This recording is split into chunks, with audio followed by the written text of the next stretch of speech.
muito boa tarde. Eu sou o Aníbal Albuquerque, do Entre Nós.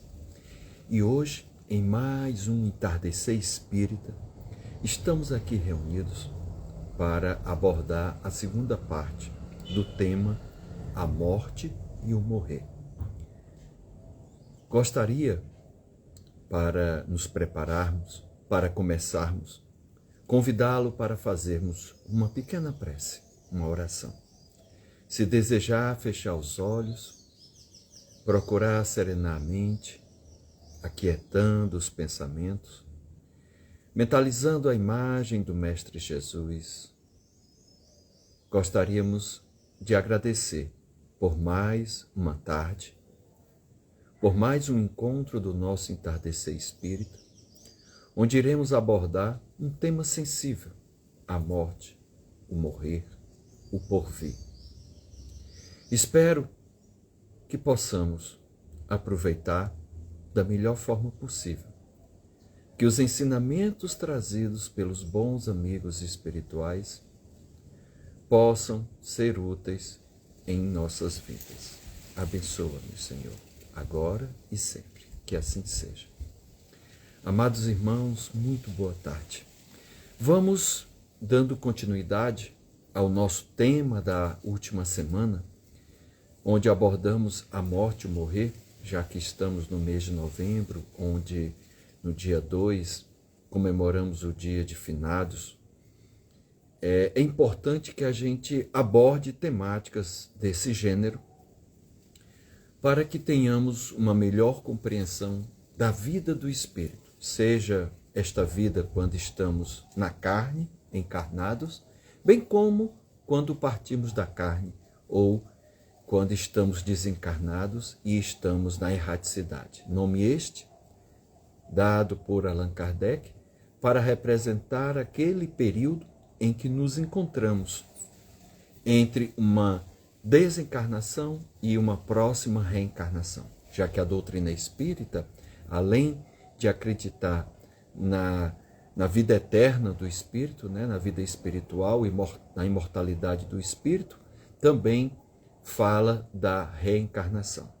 E o nosso tema de hoje, dando continuidade, ele vem do livro O Céu e o Inferno, ainda na sua primeira parte, mas já no capítulo 7. Anteriormente abordamos 2 outros capítulos desta mesma obra, com relação às penas futuras, segundo o Espiritismo.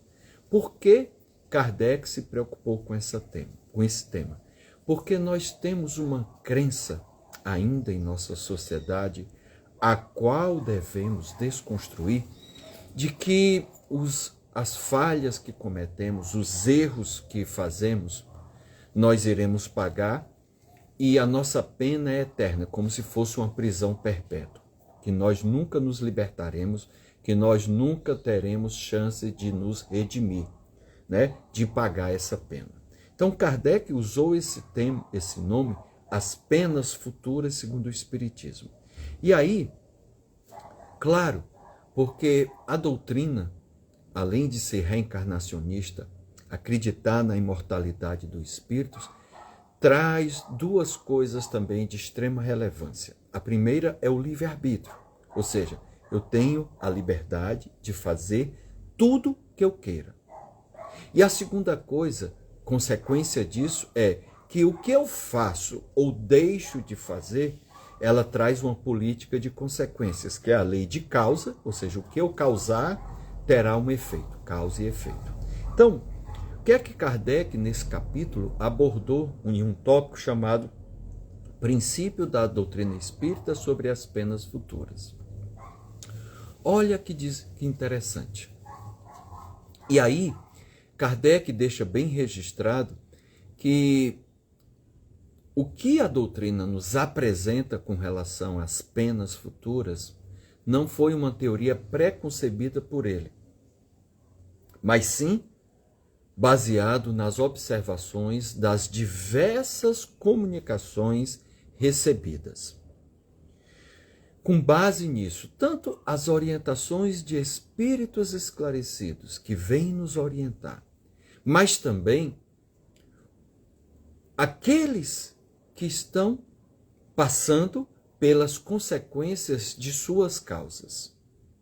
Ou seja, os efeitos pelos que estes irmãos e irmãs estão passando, que revelaram através de psicografias, à época de Kardec, as experiências fruto das consequências das causas que eles deram origem. E aí, Kardec procurou reunir em torno de 33 pontos, aos quais aqui nós não falaremos sobre todos, sobre um código penal da vida futura. Da mesma forma que nós temos um código penal entre nós encarnados em cada sociedade, em que busca mostrar fruto das escolhas, dos atos que cometemos, que punições podemos receber ou que atenuantes podemos ter. Kardec também conseguiu, sob orientação dos bons espíritos, construir, baseado nestas observações, um código penal da vida futura. Em um ponto ele coloca o seguinte: a alma ou espírito sofre na vida espiritual as consequências de todas as suas imperfeições que ele não conseguiu corrigir na vida material ou na vida corporal. Ou seja, eu vou vivendo, tenho meus defeitos, os meus vícios, os meus hábitos não saudáveis. Claro que também eu tenho coisas boas.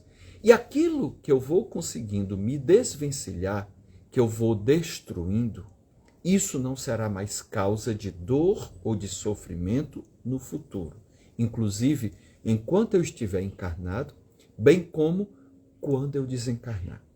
Então, o que eu vou passar, ou pelo que eu vou passar, é fruto do que eu estou fazendo, falando e pensando no momento presente.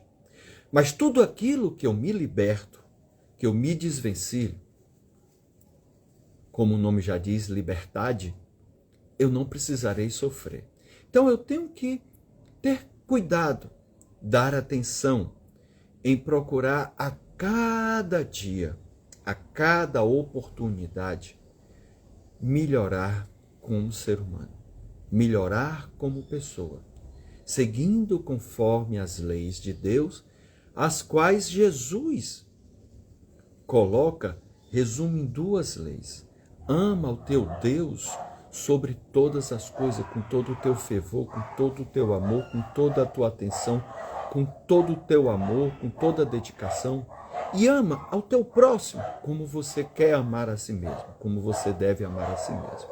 Então isso é uma coisa muito importante, porque às vezes tem coisas, tem atos, palavras ou pensamentos que eu pratico, que eles geram prejuízos para a minha pessoa, geram prejuízos para outras pessoas. E em função disso, eu sofrerei no meu desencarne. Outro ponto que ele traz, ele vem falar de felicidade. Olha que interessante. Ele diz o seguinte: a completa felicidade prende-se à perfeição.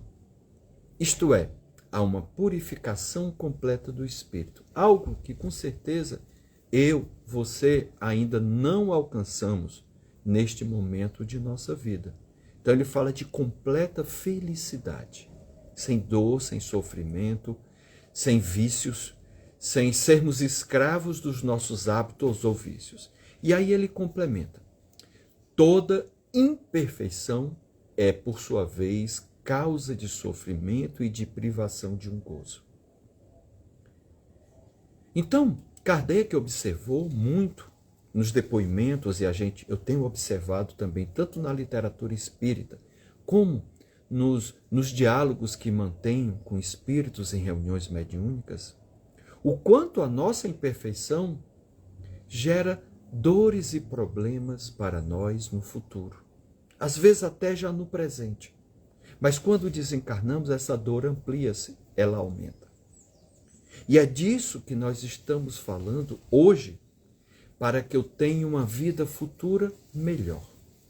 Se nós compreendermos isso, se buscarmos hoje, agora, tomar decisões em nossas vidas que nos tornarão pessoas melhores, teremos menos sofrimento no futuro. Mas lembrando também que esses sofrimentos não são eternos. Eles durarão até enquanto eu teimar, até enquanto eu não me transformar. Então essa eternidade, ou essa aparência de eternidade, é consequência da minha teimosia, da minha cabeça dura, de quanto tempo eu leve para compreender que a minha dor, que o meu sofrimento, algumas vezes provém das minhas escolhas.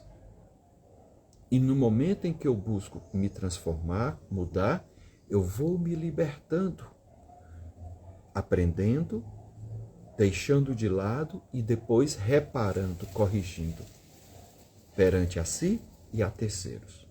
Um outro ponto que ele coloca, esse é o terceiro ponto, a gente não vai falar de todos, escolhemos alguns entre os 33, que ele chamou de Código Penal das Penas Futuras. Ele fala o seguinte: não há uma única imperfeição em nosso espírito que não importe em funestas e inevitáveis consequências, como não há também uma só qualidade boa que não seja fonte de gozo. Ou seja, Deus, na sua justiça, na sua bondade, generosidade, e a lei de causa e efeito em funcionamento faz com que os atos errados que eu cometa gere consequências desagradáveis. Mas também toda qualidade boa, ou seja, a gente vai construindo um crédito, elas são fontes de gozo. Tudo que eu faço em minha vida e para a vida do próximo, eu ganho. E tudo que eu faço contrário às leis de Deus para a minha vida e para a vida do próximo, eu perco. É uma contabilidade simples que eu preciso compreender. Eu preciso mudar de hoje. Essa é a melhor coisa que eu preciso praticar. Outro ponto. Olha que interessante. Falamos aqui de livre-arbítrio, imortalidade do espírito, reencarnação, lei de causa e efeito, mas há uma outra lei também que os espíritos nos ensinam, lei do progresso.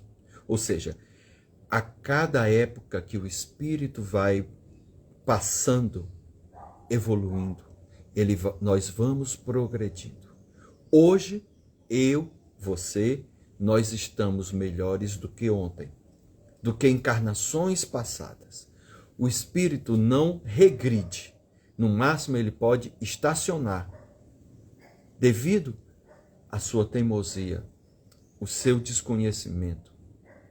Mas nós não regredimos, não.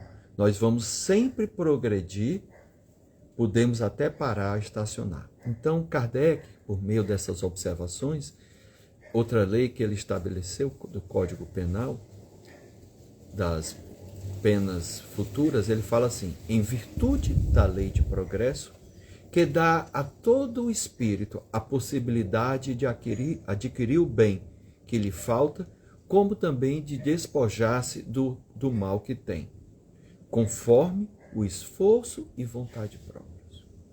Então, quando Jesus nos fala, pedi e obtereis, buscai e achareis, bater a porta e esta se abrirá, ele está mostrando que eu preciso me esforçar, que eu preciso, pela minha vontade própria, pelo meu livre-arbítrio, fazer as escolhas mais adequadas. Às vezes não fazemos as mais adequadas. Mas com isso, eu posso me desvencilhar, eu posso progredir, eu posso evoluir, porque esta é a nossa natureza. Então eu preciso despojar do mal que há em mim, da ignorância que há na minha pessoa. Mas também, com isso, com estas experiências, com estas oportunidades, eu vou adquirindo o bem que me falta. Por isso que os espíritos dizem que nós passamos por provas e expiações.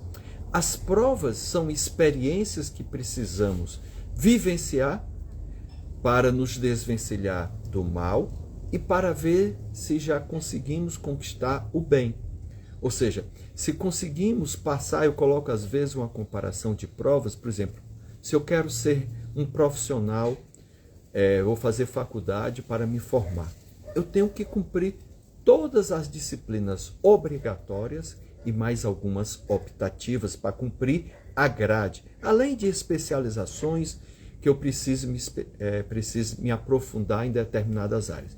Mas para a graduação inicial de formatura, eu preciso cumprir as minhas disciplinas obrigatórias.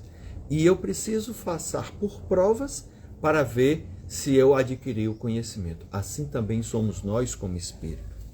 Para evoluirmos, para chegarmos a um estado evoluído de espíritos perfeitos, espíritos puros, vamos passar por provações, para que possamos cumprir estas disciplinas obrigatórias. Por exemplo, eu preciso passar pela prova ou pela disciplina do egoísmo, para não ser mais egoísta, do orgulho, da vaidade. Preciso provar para ver se eu consigo, como é que eu passo pelo poder. Como eu lido com o poder quando eu tenho poder perante pessoas. Será que eu humilho? Ou será que com o meu poder eu as ajudo? Então, isso é uma disciplina, é uma prova que eu preciso passar. E enquanto eu não conseguir passá-la com louvor para que ela faça parte da minha existência, da minha vida, eu vou repeti-la de formas diferentes, com características diferentes, para ver se eu consegui a real aprovação espiritual. Por exemplo, como é que eu lido com a humildade? Como é que eu lido com a irmandade? Com a benevolência? Com a generosidade? Tudo isso são provas, com a inveja. Tudo isso são provas que o espírito, no seu processo evolutivo, preciso passar para me desvencilhar de algumas que não são boas, saudáveis, e adquirir outras que são saudáveis. E por conta ainda da nossa ignorância, do nosso desconhecimento, vamos fazendo com o nosso livre-arbítrio escolhas, algumas vezes adequadas, outras inadequadas. E as escolhas inadequadas, elas geram um problema. Fruto da causa, eu vou ter que ter o efeito. E nesse efeito eu tenho que expiar. A expiação nada mais é do que uma reparação, do que um conserto, de um pedido de desculpa e de correção ao mal que eu causei ao outro. E muitas vezes, principalmente, passando pela experiência do amor, do cuidar, do atender ao problema que eu causei ao próximo. Então, olha que interessante, quando a gente começa a entender estes aspectos que a doutrina vai nos trazendo de forma pontual, e a gente vai começando a ter uma visão sistêmica, uma visão integrada. Outro ponto, dependente o sofrimento da imperfeição, como o gozo da perfeição, a alma traz consigo o próprio castigo ou prêmio, onde quer que se encontre, sem necessidade de um lugar circunscrito. Então ninguém vai me condenar. Sou eu que carrego na minha consciência todos os males que causei, como todos os bens que fiz. Porque vai ter um momento que, pela consequência que eu causei, eu vou sofrer. As pessoas que sofreram por minha causa podem, nesse sentimento de raiva, de indignação, ter sentimentos ruins perante a minha pessoa. E aí elas podem querer que eu repare, que eu sofra, que eu corrija. A lei de Deus vai fazer também com que eu me reconcilie, que eu fique próximo daquela pessoa que mais eu causei mal, para que mais eu possa fazer o bem por ela. Então, todas as coisas, né, que a gente pode chamar de castigo ou prêmio, ou essa política de consequências onde eu preciso corrigir, onde eu preciso reparar, estão na minha bagagem, estão carregados em minha história. Por isso que a gente fica com medo ou fica receoso do que ouvimos ou lemos na literatura espírita, das dores e sofrimentos, do ranger de dentes dos espíritos quando morrem. Mas se compreendermos hoje, enquanto estamos vivos, enquanto estamos encarnados, e procurarmos pautar a nossa existência em algo melhor, com certeza nós não iremos sofrer tanto no futuro. Que eu possa pensar mais sobre isso. Outro ponto que Kardec vai ressaltar, que está no item 6 desse Código Penal das Penas Futuras. O bem e o mal que fazemos decorrem das qualidades que possuímos. Não fazer o bem quando podemos é, portanto, o resultado de uma imperfeição. O espírito deve sofrer não somente pelo mal que fez, como pelo bem que deixou fazer na vida terrestre. Olha que interessante, isso é um ponto também que Kardec traz lá no Livro dos Espíritos. Não fazer, ele pergunta assim, não fazer o mal já basta? E os espíritos dizem que não. Porque você ficar inerte não é uma coisa boa. Eu tenho que ser proativo, eu tenho que agir, eu tenho que fazer a minha parte. Então, aqui comunga com isso. Não fazer o bem quando eu poderia estar fazendo é resultado de uma imperfeição. Então não adianta eu me fazer de santo e dizer assim, eu estou com as mãos limpas. Parece Pôncio Pilatos, né? Que lavou as mãos. Eu estou com as mãos limpas. Então eu não me maculei, eu não me contaminei com esse mal que foi feito. Não. Se eu vi, se eu presenciei, não fiz nada para mudar, nada para transformar, eu já fiz o mal também. Ou seja, eu deixei de fazer o bem. Eu já deixei de fazer uma prática que eu poderia ter feito. Por isso que a máxima da doutrina espírita é: fora da caridade não há salvação. Em outro ponto, lá no item 8, Kardec fala o seguinte: sendo infinita a justiça de Deus, olha que bom, infinita. Ou seja, no momento em que eu quero, que eu escolho fazer diferente, fazer melhor, Deus abre as portas, me dá essas oportunidades. Ele não fica com raiva, ele não é temperamental, ele é Deus. Na verdade, ele fica muito feliz. Porque Deus é tão grande que o máximo ele pode ficar triste. Mas ficar com raiva do que eu fiz, ficar temperamental, irado com o que eu faço, esse Deus não existe. Era um Deus que pensávamos no passado, mas ele não existe. Eu tenho inclusive um aluno, né, um participante do ESD, que diz assim, que esse Deus que é temperamental, que fica com raiva, que eu tenho que fazer sacrifícios para acalmá-lo, e depois ele é tão bom, tão generoso, tão amoroso, é como se fosse um Deus bipolar. E Deus não é isso. Então, Deus é infinito em sua justiça. A lei vai funcionar, a lei de causa e efeito. Olha, Deus é tão perfeito que ele não interfere em suas leis.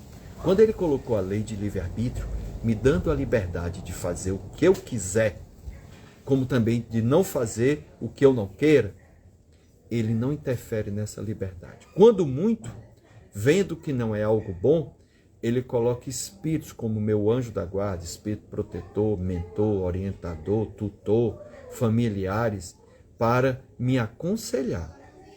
Mas eles não vão segurar em minha mão para não impedir de eu fazer algo. Não.